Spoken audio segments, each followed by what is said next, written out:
I am your host, Devender from Grazitti Interactive, and I am thrilled to have you all with us here.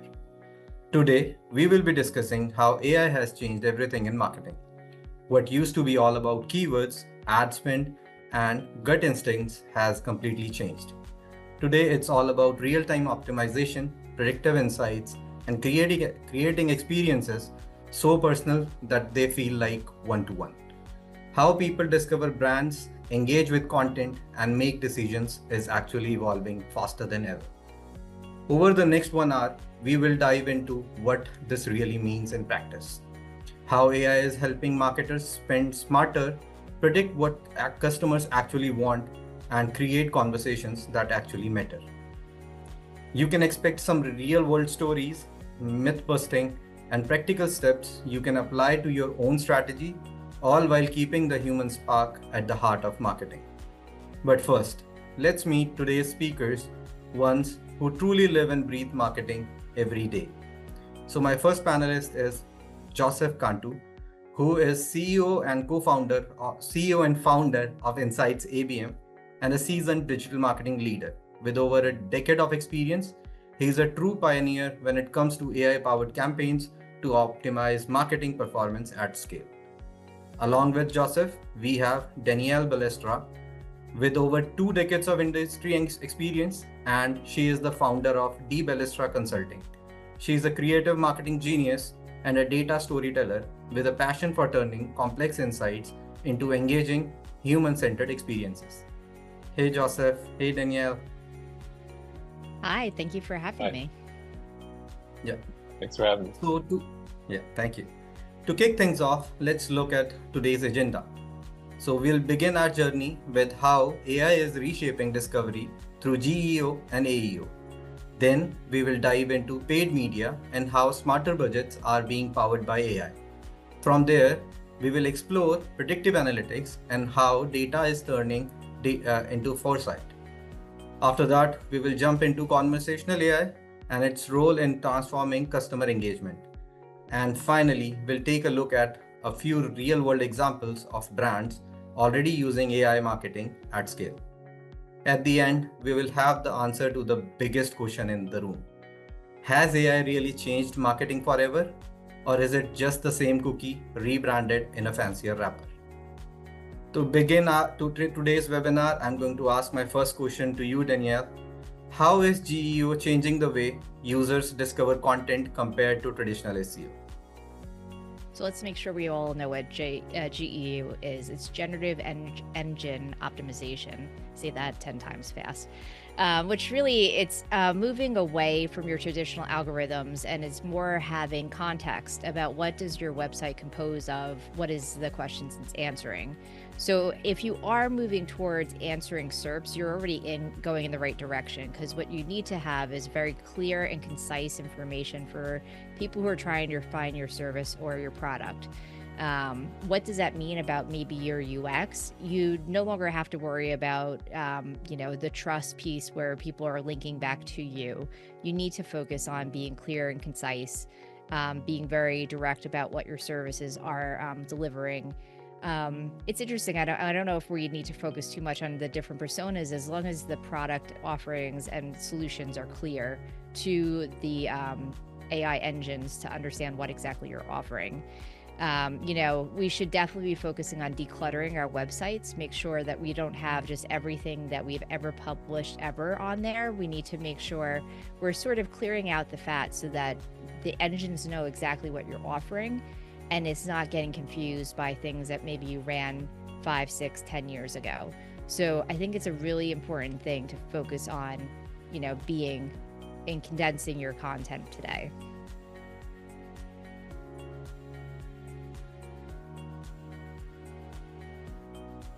Yeah, so those are really great points, Danielle, and I completely agree. I think you almost need to really consider how to spoon feed the AI engines. Like, think of maybe the easiest way you could explain something like your service to a potential client. Kind of explain it to me like I'm 5 example.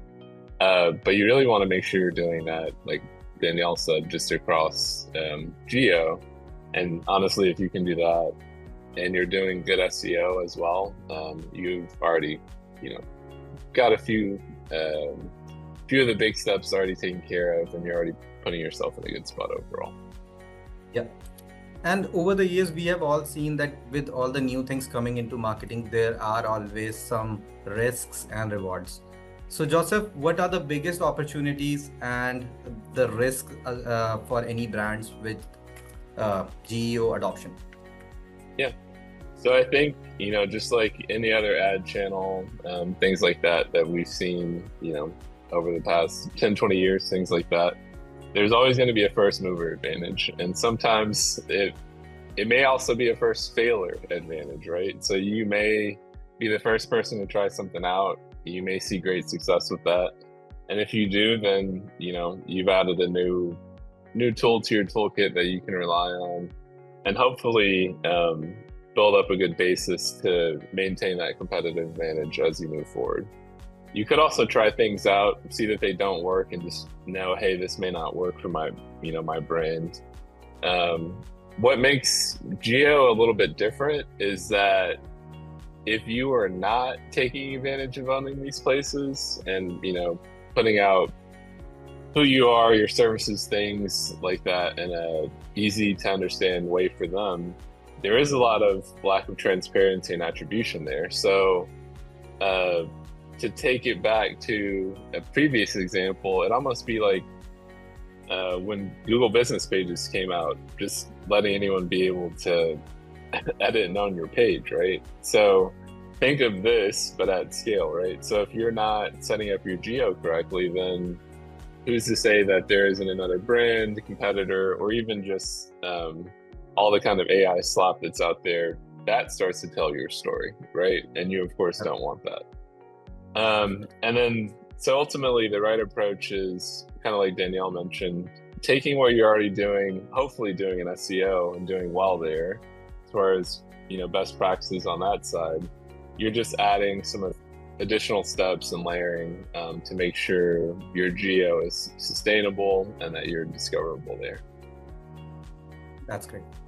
And Danielle, this is kind of a boring question, but yeah, how can marketers practically start preparing for GEO today? So I'm going to go back to beginning with what Google changed with their algorithm a couple years ago, which was to move to the EEAT, which is experience, expertise, authoritativeness, and trustworthiness. That is a great starting point to make sure your content on your website is abiding by that sort of guidelines. That is again, that's where you're going to start auditing your web content, figuring out where are you strong in those spaces, where are you weak, where could you make adjustments. You can also ask the algorithm to do an assessment of your website. And I would suggest looking at OpenAI's ChatGPT. You can go to Claude you can check Gemini. You can ask the multiple engines, where are you strong? Who am I reaching? Am I reaching my right audience? It will give you some amazing feedback. The cool thing about the generative engines are that they tell you how they're actually scoring your website, whereas where Google, it was all a hidden algorithm. I think the other thing that we've all been in this whole time is a zero-click marketing world where people are getting as much content from Google with the answers and SERPs. Now it's the AI answering the question. I think it's a fun generational difference between I still Google, and I've talked to people in there who are a little bit younger. They're already using ChatGPT to answer their questions, which is like, wow, it's amazing how quickly that's already changing. So you're going to have people out there that are never going to be getting to your website until absolutely the bottom of the funnel. So it will put challenges into your sales funnel and your first party information when it comes to identifying buyers and where they are in their journeys. So I think definitely, think through these items, make a plan for yourself. Don't feel like you have to tackle it all at once. Try and sort of focus on where you want to have immediate wins and attack it that way. Yeah, definitely. So we discussed how GEO and AEO is revolutionizing search marketing. Now, and at the core of it, it actually is very important, but it's just the first step that basically helps customer discover your brand. But at the end of the day, the meaningful content that you are publishing, the helpful content that you are publishing is always going to make the user stick to your website or your product. So in the next section, we will be discussing how AI is helping marketers optimize budgets and get more out of every campaign. My next question is for you, Joseph. Why does AI-powered paid media matter more than ever in 2025?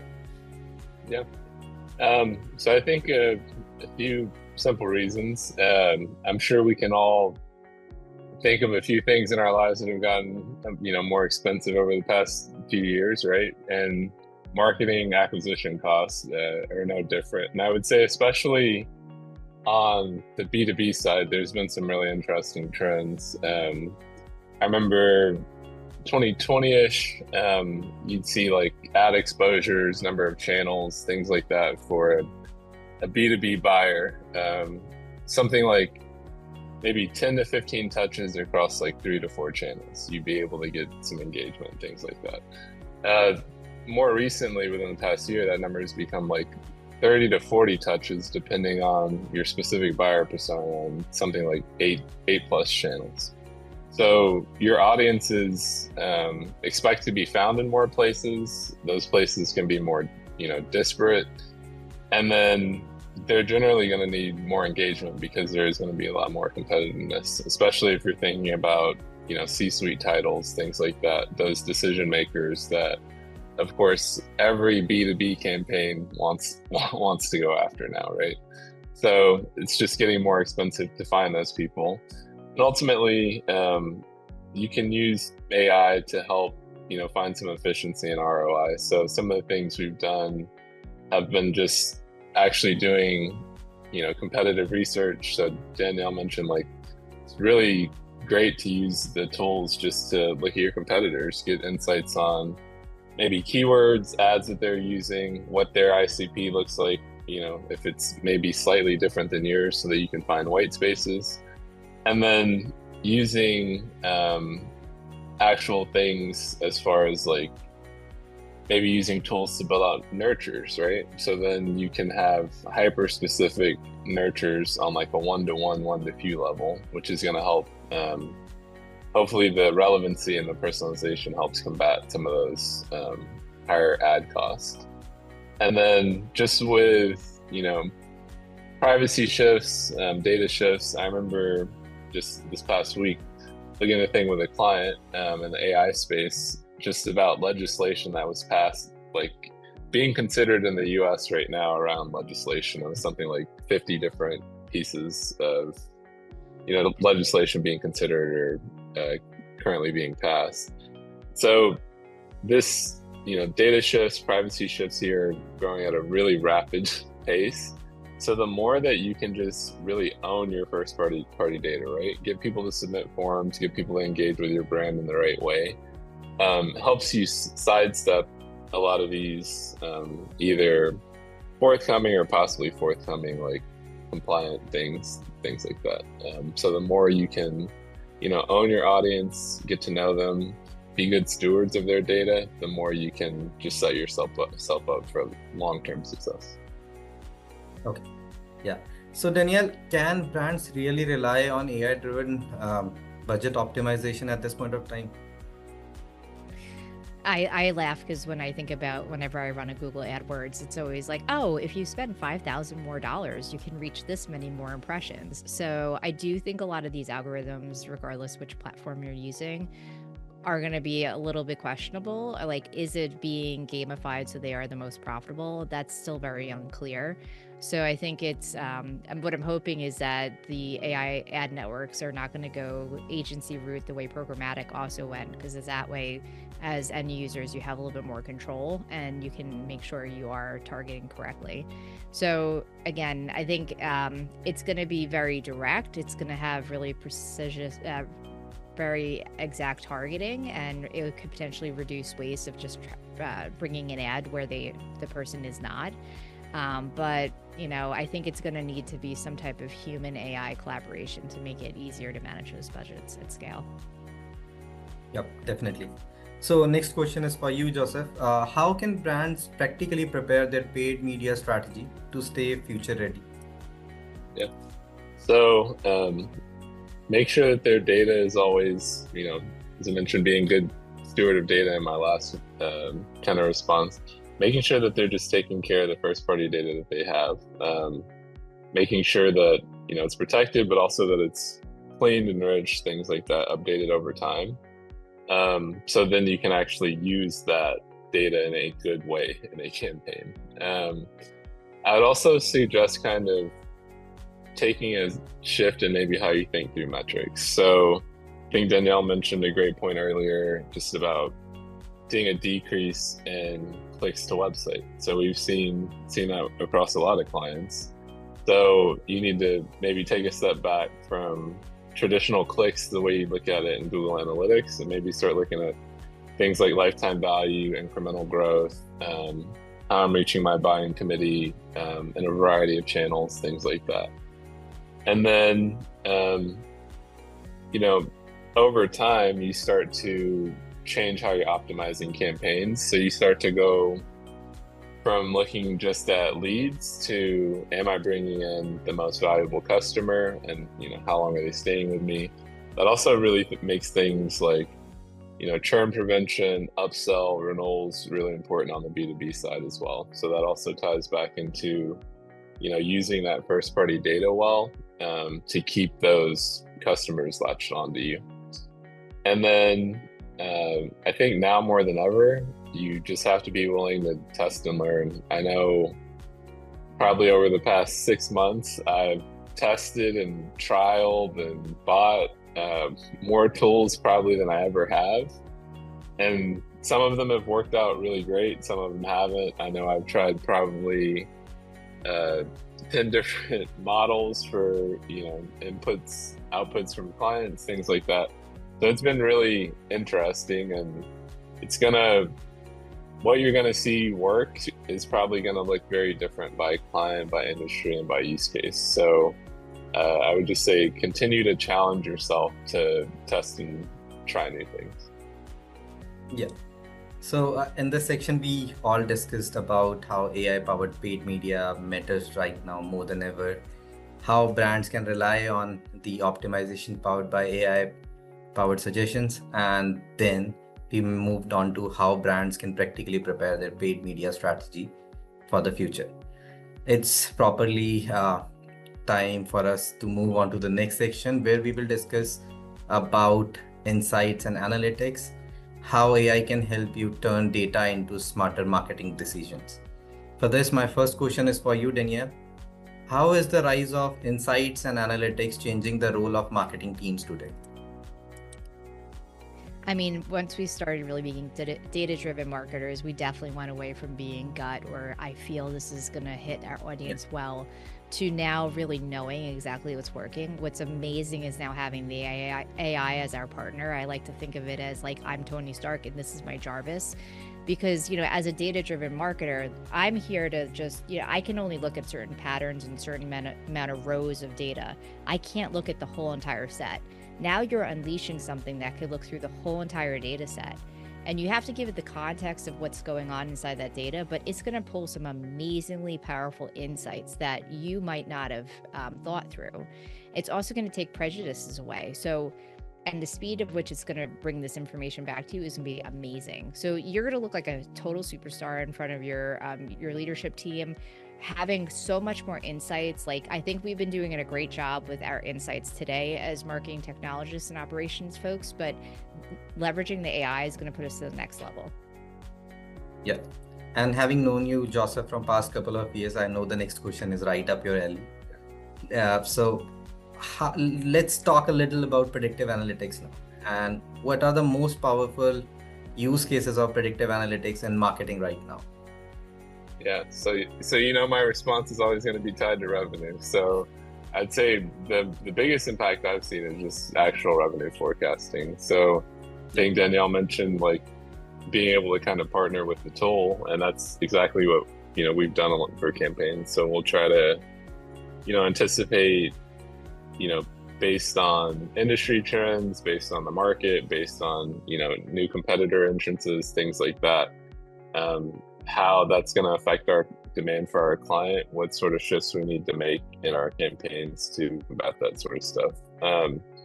Again, it's not always going to be 100% perfect, but when I think back to having to just trust my gut a few years ago, like I like having a little bit more certainty with these things, or at least getting kind of an outside voice of maybe other things I didn't consider or wouldn't have considered.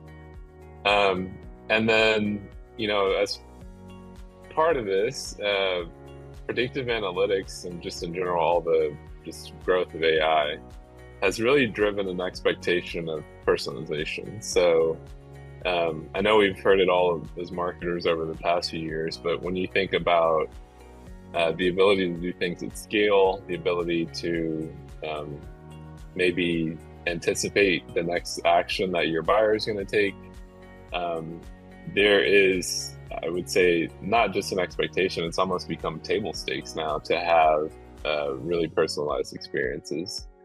And then from there, just using the tools. So I know like a lot of the ABM platforms, Demand-Based 6 Sense, Salesforce, all those have, tools and AI enablement to actually predict churn, to predict how long someone's going to stay within a sales stage, things like that. Again, it may be something that you have to test against in order to shift, but it's at least good to know, hey, my people normally stay in consideration set for 21 days. How can I get that to 18, right? Back, years ago, I would have taken a number of spreadsheets and I'm sure formulas that I would have messed up and things like that to be able to get to that point. Now it becomes a very simple query or something that just lives within a lot of these tools. So, yeah. So you spoke about the sales side of it, how predictive analytics is helping foresighting the revenue forecast and personalized experience and customer retention.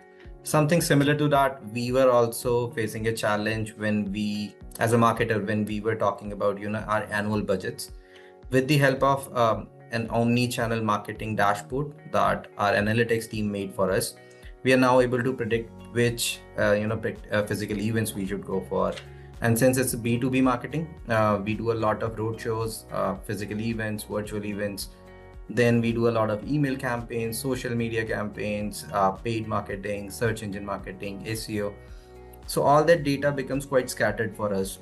So we are using Google Analytics, Marketo as our marketing automation platform, then Dynamics for our CRM, then for up to a certain level, Zoho for our project management. So we are using a mix and match of a lot of tools. But when it comes to getting a 360 holistic view, we use our omni-channel dashboard, which actually helps us forecast where to spend our money, plan our budgets in a smarter way, which months we should invest in what sort of marketing activation. So that is quite helpful for us as well when it comes to AI powered marketing dashboards and analytics. So Danielle, my next question is for you. How do you think brands can adopt analytics without getting overwhelmed by its complexity? So I would start with a simple problem you're trying to solve. You don't want to overwhelm yourself and say, I need to make all my dashboards be answered by AI, or I want, an agent that, anybody in the company can go ask for it to pull some type of quick analytic for me.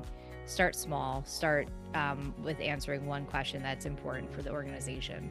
Most likely you're going to need data from, as Devender said, multiple systems. So if you don't have everything in a data lake right now and you don't have a data governance team, creating a data standard for you, start off with some Excel sheets.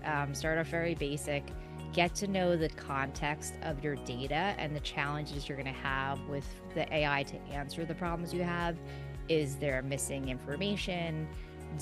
For some reason, do certain fields change the type of data that's in it? Does it go from an email address to like a weird code?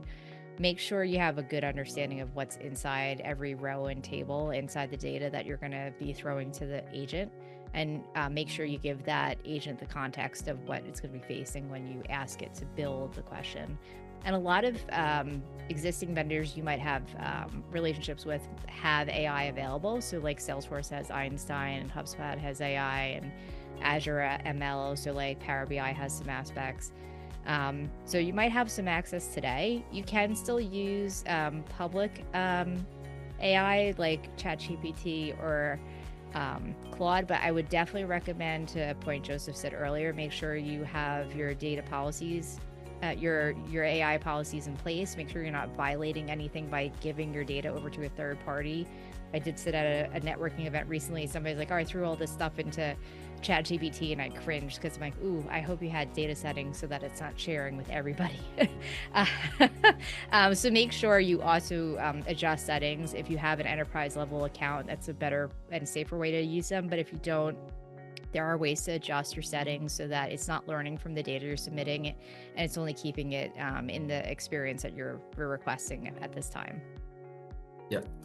So although we have covered pretty much everything when it comes to predictive analytics, but there is one question that I wanted to ask both of you. So are there any ways AI-driven insights can help bridge the gap between marketing and sales teams? So Joseph, yeah, I can go first. So for sure, I mean, I think Danielle mentioned just being able to have, AI kind of as a partner and do things at scale for you. So some of the things we're actually doing or using it to build out, detailed account intelligence insights based on things like earnings, other, public facing statements from the brand, C-suite, things like that. So then you're able to, at scale, build out very, detailed kind of account dossiers where, hey, this is, hey, I'm X company. This is my target based on, what we're seeing in their financial reports, other statements.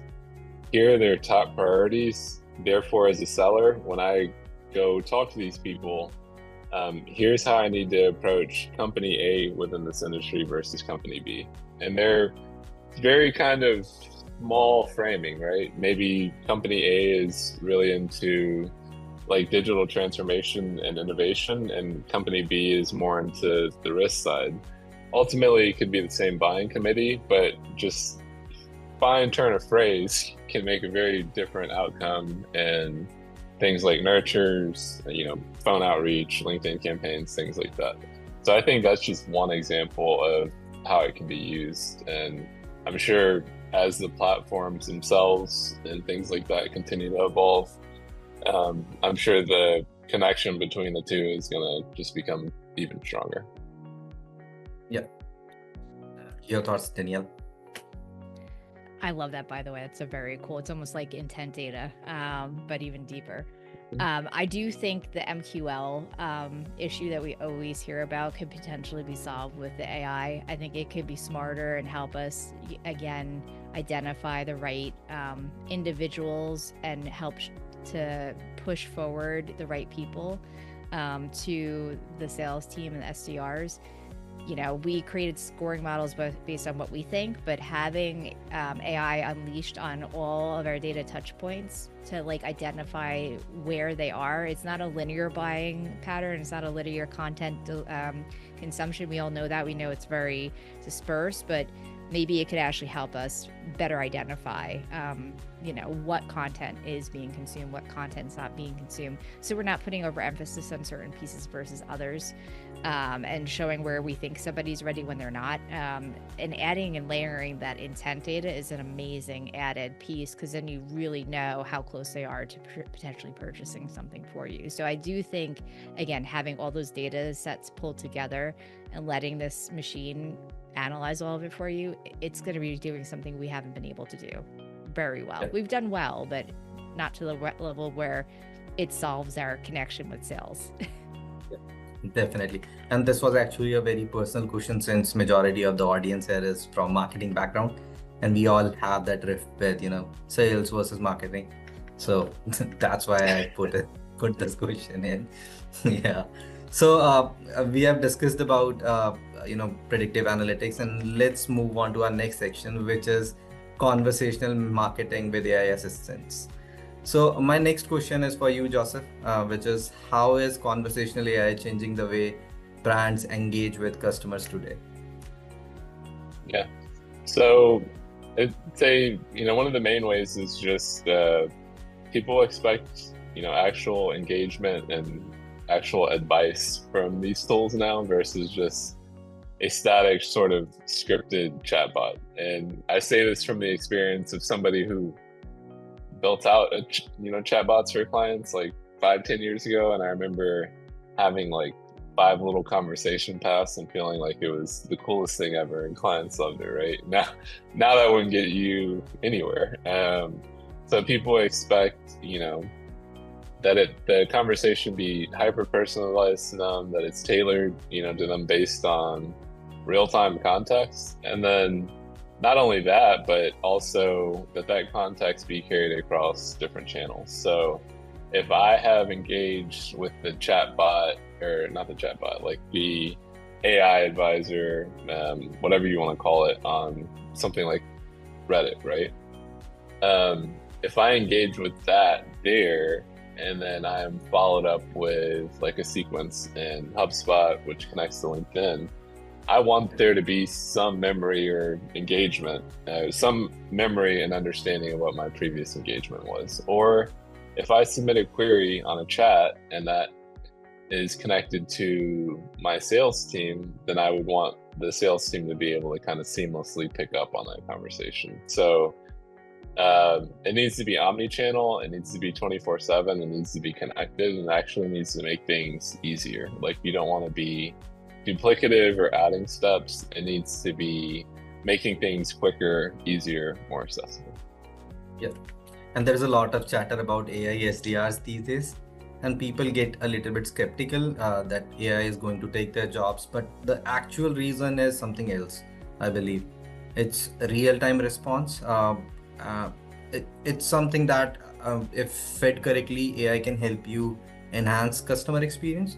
Instead of a salesperson basically replying 12 hours after a query is being asked, that AI SDR with the proper context can respond pretty quickly in timely manner and give you the response which was expected by the customer, hence enhancing the customer experience as well as its journey.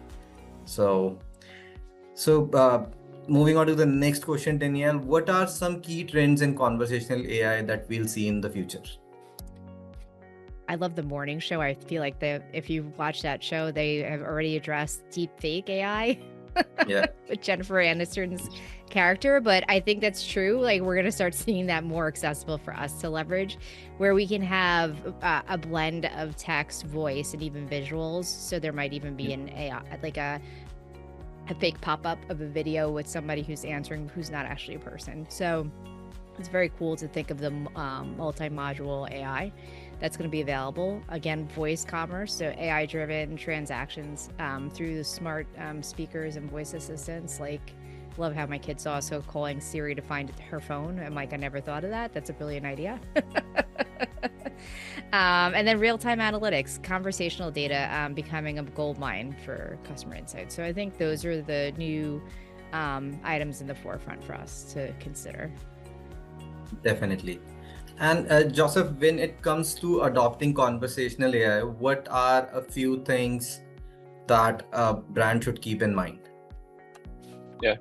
So kind of ties back to some of the data stuff I mentioned before, but keep things ethical. So make sure that you're being transparent, that you're being compliant and aware of any like the laws, that you're being fair, not working in bias into these things like that. And I say this as a marketer who likes to push legal on things that I like to do, right? But there's always a line of where we need to be responsible, right? So just make sure you're being good stewards of what you're getting from your individuals.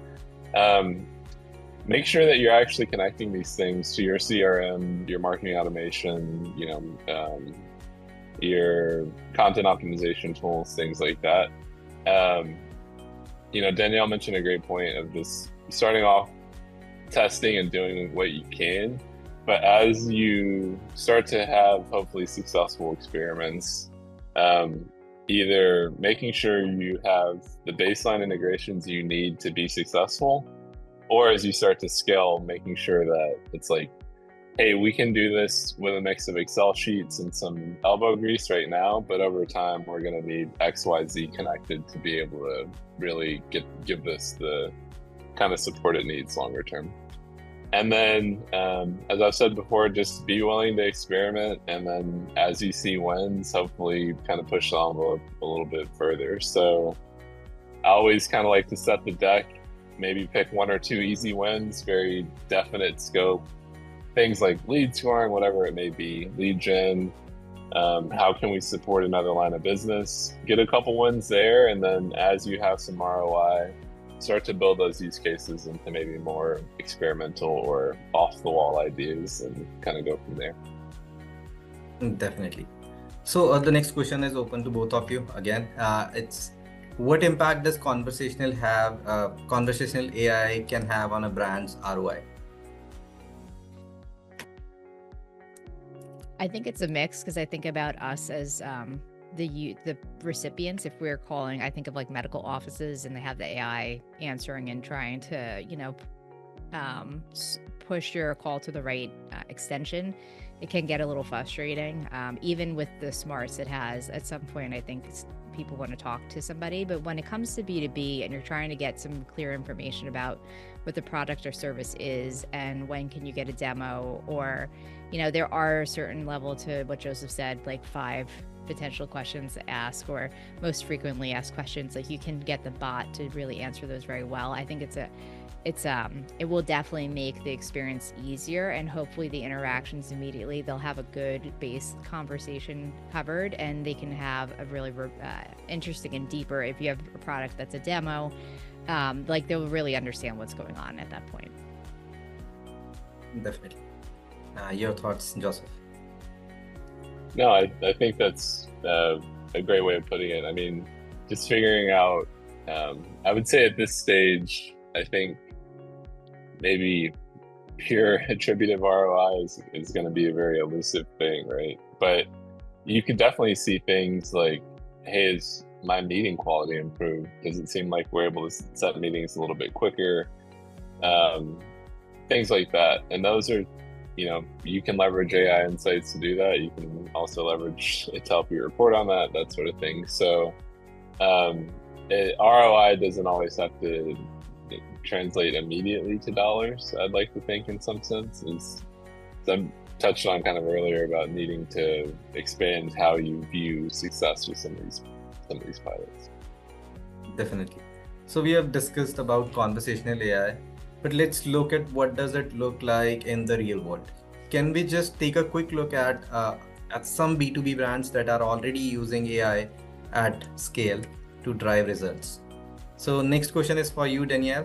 What are some standout examples of B2B brands successfully using AI in their marketing? So I definitely could talk to the vendor side and what they're offering and how cool those offerings are. So like lead scoring at scale, Salesforce is using AI to predict lead scores and pipeline prioritization. Hyper-personalization, Adobe, as well as demand-based, are doing some amazing account-based campaign and information on buyer groups and where they are in journey. So that's really, really exciting there.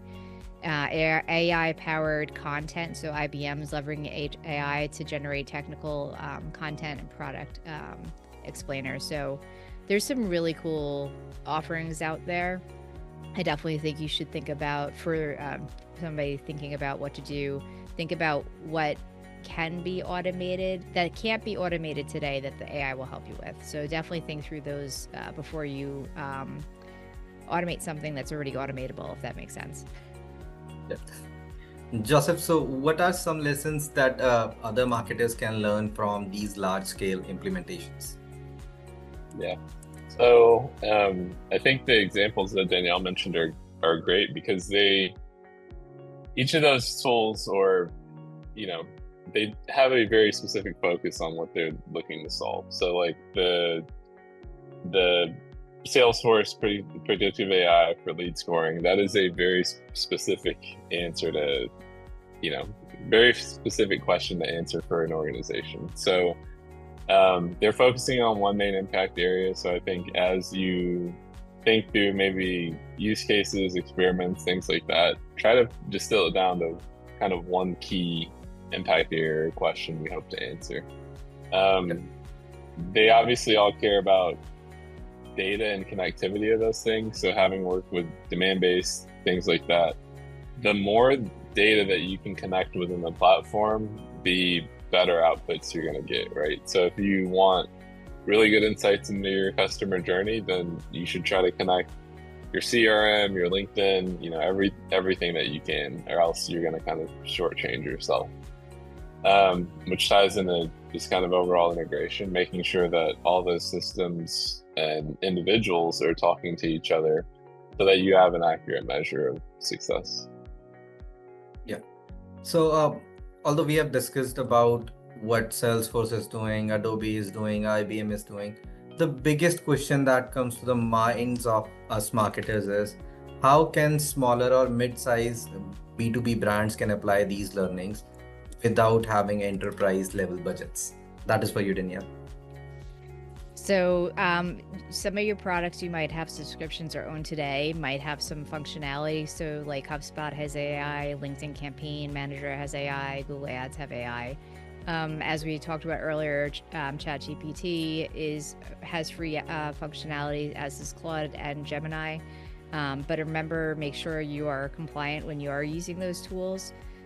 There are also cool things you can do, like if you're a Microsoft house and if you have Power Apps, you can use Power Apps with OpenAI to do some agent work.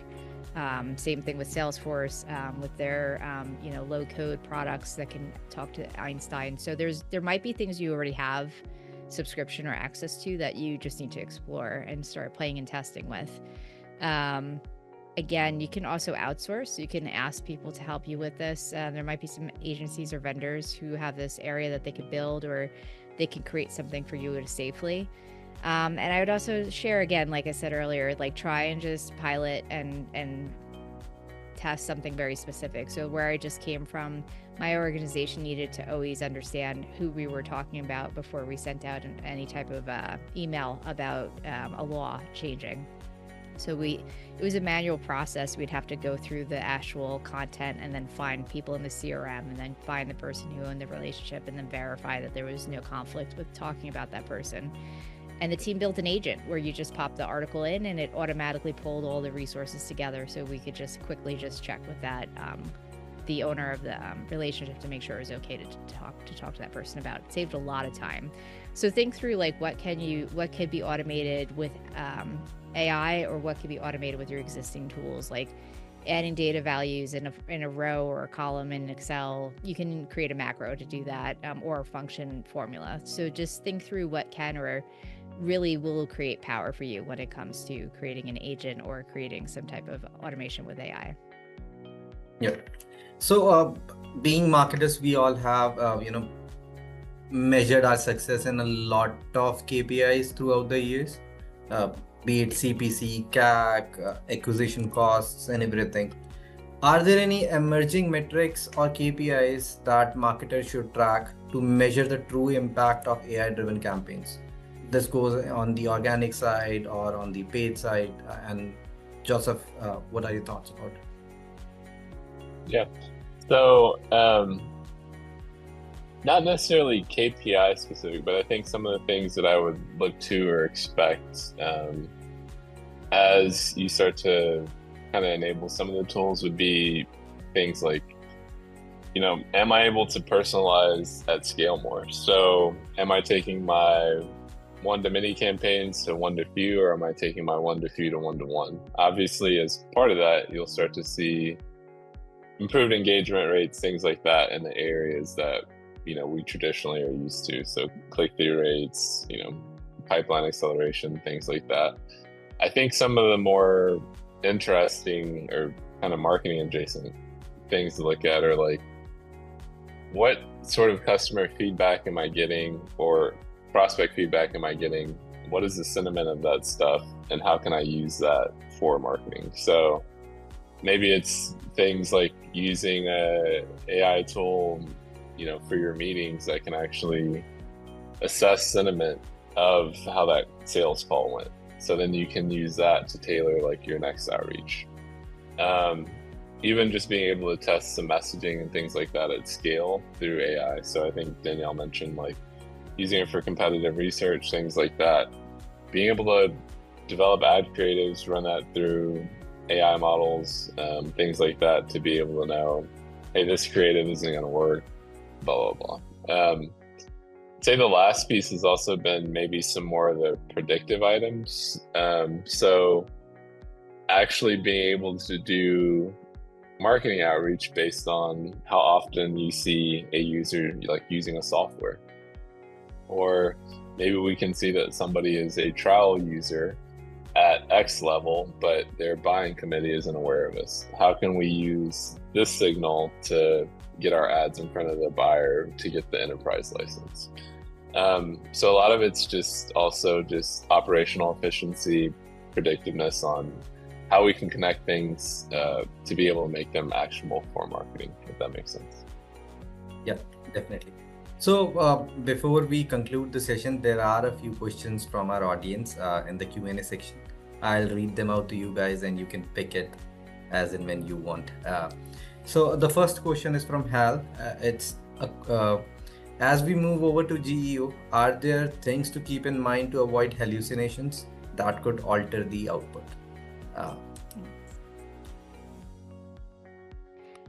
Do you want to go first, Dina? I'm not sure. I do feel sometimes hallucinations coming based on the system, but the user, really, person asking the question is asking the prompt in a way that the system doesn't know how to answer. And I think when I've been using the systems, I always tell them, if you do not know, then please make clear that you don't know. So I don't know if we're going to be able to always think of everything that the agent's going to be looking for. Like an example might be like, give me the top 10 services you could provide, but you only have 5. The agent's going to hallucinate the next 5 because it's trying to fulfill what the user is asking.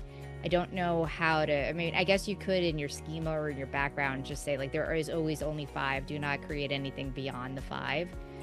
But I do think it's really for the user to know, like, if there aren't 10, give me the top whatever that number might be. Yeah. Your thoughts, Joseph? Yeah, no, I would agree. A lot of that just has, at least anecdotally, whenever I've seen hallucinations, it's normally been something I've caused myself as I've done a query. So I think that's a big piece of it. I also think, or just trying to maybe add other variations of things like an FAQ. So I'm thinking of like one we'd have on our website now. It's going to, of course, answer things like our services, blah, blah, blah. But also trying to think through, are there other maybe AI type queries that we either would want to show up for, or maybe want to somewhat protect ourselves against? So one of the more kind of interesting examples I've seen is like, we have a B2B stats page that has actually driven quite a bit of volume because it ranks very highly on ChatGPT queries around B2B marketing stats. So that's actually been like a good driver of traffic to our website for us. And it was not a thing I would have considered or thought of until I was doing research myself and like saw one of our own links there. So it's just kind of interesting. It's presented these challenges or opportunities like we definitely wouldn't have thought of before. Yeah, definitely. So my personal opinion would be, the more your AI is trained, lesser are the chances that it will hallucinate. Depends on the kind of query you are asking and how soon you are relying on that AI agent or LLM. I would definitely not go there and ask my health queries, so because everything you ask on Google leads to something disastrous rather than a minor headache. Yeah. So the next question is for the marketers. What skills will marketers need to thrive in an AI first world? Either of you can answer that. Yeah, I can go first. I would say I've experimented and tested more stuff in the past year as a result of AI than probably any other time in my career. Just either, things clients have asked us to try, things that I've wanted to try, things I'll talk to my friends who work in the AI space where I'm like, hey, you gotta buy this trial, right? So I think really now more than ever, you have to be willing to test and learn things. So you got to keep your old toolkit, all the skills we have around, ad platforms, things like that. But you really have to be willing to test and try new things if you're going to want to keep pace. I would say more than any particular skill, it's just the mindset of that. Sure. I was going to say something very curious. I was going to say the same thing. You have to be curious and you have to be willing to play and to fail and to learn from your failures at this point. To Joseph's point, like always, if you're a marketer, you know who you're trying to target, what your services are, and that magic between it. So again, I think the tools are cool because it takes away a lot of our own biases we might have as marketers who are creating content or we're thinking of the personas. It can give you some really interesting insights about what's working, what's not. So A/B testing might be very interesting. So I just think be curious and be willing to fail. This is going to be a time to just test things out and see what's working and keep iterating on it. We've been doing that for a while. It's just now going to be faster. Definitely. The next question is from Hannah. She just wrote it in a chat box. What AI drivers are working well or could be explored for events and field marketing in 2026? Danielle, your thoughts? I don't know. I want to understand what the trends mean. So what's very interesting, I read that women are using AI more for research and men are trying to build things to like do actual execution of things, which is very interesting. But I think we all need to start, if it is events based, it might be about like what, if you have historic event data, is there time, is there a location, is there a seasonality that works better for your specific audience? So you can pull all your historical data and add any context, like if for some reason that Wednesday happened to land on a holiday for a certain denomination, like that should be added to the information that it's receiving to give you understanding and possibly give like some standard deviation of what really works versus what's not. And also who's in attendance versus who you're trying to attend, because that could give you some great insights about, you always want your decision makers, and the decision maker could be anybody, but are they actually the decision makers, or are these people just coming to network at your event? Having a fee, does that work? Does it not work? So you can leverage AI to look backwards, but also test and look forward. So you can also, to Joseph's point, ask what our competitors doing in a similar set and see if there is information. So I don't know how much public information is out there about attendees for events. I mean, I'd see if Meetup or even LinkedIn, I don't think LinkedIn would offer this, but try and get some data information out of there to see like how many people actually registered, to see if it's in standard with what you have. Definitely. So I think one thing Danielle mentioned is using it in a more predictive fashion. So it is very trial phase, but we're actually building on a little tool with one of our clients to be able to assess whether or not an event is going to be worth like attending.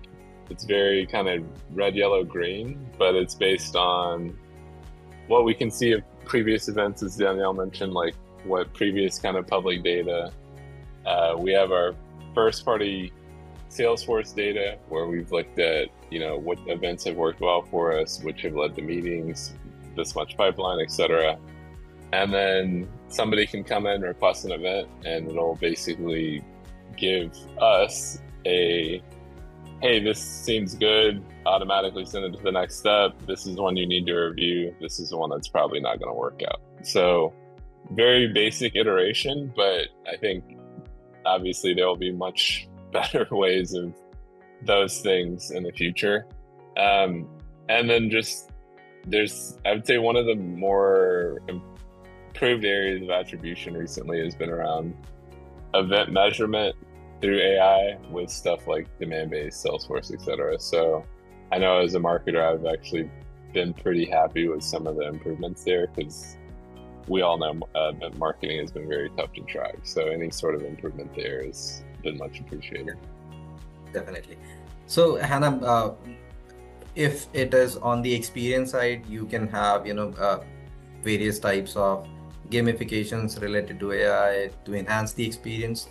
If it is related to whether you should do an event or not, you can feed the data to your prediction models and judge on the basis of the answers that you get out of it, whether investment on a certain event is worthy or not. If it is on the experience side, yes, as long as the gamification is allowed at the event center, you go ahead and do it. So the next question is, I believe, from younger audience that is listening to us. It's quite nicely written. What are some red flags marketers should watch for when implementing AI tools? I'm going to say the security setup. Like, you should definitely have your information security team review it and make sure it's a legitimate tool. You don't want to create some type of security risk for your organization because you just found this cool thing that seems like it's going to work and solve a problem, and it's really low cost. And I came from very highly regulated organizations, so you don't want to be the security risk by pulling something in. If you're at a small startup, it's still worth asking, because you don't want to create a problem where something's pulling from your databases and starts claiming to be you or hallucinating out there in the marketplace. So that's my first warning, is make sure it's legit, like a legit secure software that's not going to create a vulnerability for your organization.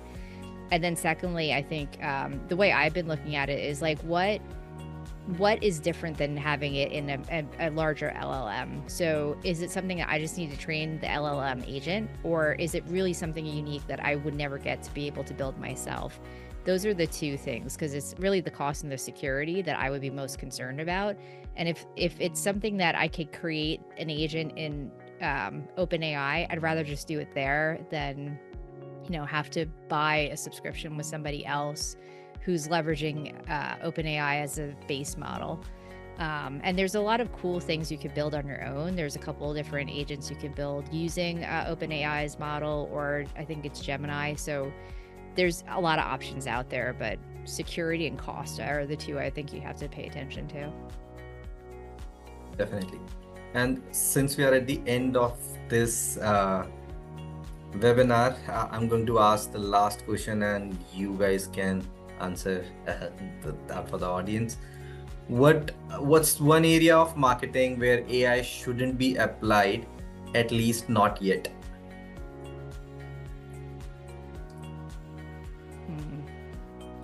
Honestly, I would say at this point I've tried it for about everything. I think as long as you have clean data, most things are worth at least taking a shot at. Now, am I going to stake my entire career on what AI says every time? No, but I think most things I'm at least willing to listen to the other opinion or another opinion on it, if that makes sense. Yeah. And Danielle, any thoughts? I would not set and forget it with AI right now. I would still do the automation with the tools I know today, but I would love AI to help me with creative and identifying persona and persona messaging. I would not then automate it in some type of nurture and just let it go to town and send whatever it wants to whoever it wants. Don't do that. Yeah, you should be watching and monitoring that. You should be doing that with your automations today, but yeah, I would not do anything that's considered a set and forget with AI today. Definitely. Very true. My personal favorite would be use it for creative, reasoning, creative examples or suggestions. Don't let it be your decision maker. not so soon, at least. So with that, we have reached the end of this webinar. There were a few other questions that we cannot answer due to the shortage of time. And I would like to thank Danielle and Joseph for your time. And thank you for being such great panelists and giving the knowledge to our audiences. To our audience, I would like to thank you for being here with us. And, over the past 1 hour, I had some great time having the conversation with both of my gracious panelists. If in case you have any other questions that you want us to ask, want us to respond to, just write us at info@grazitti.com and we will take it from there. Thank you so much and have a great day.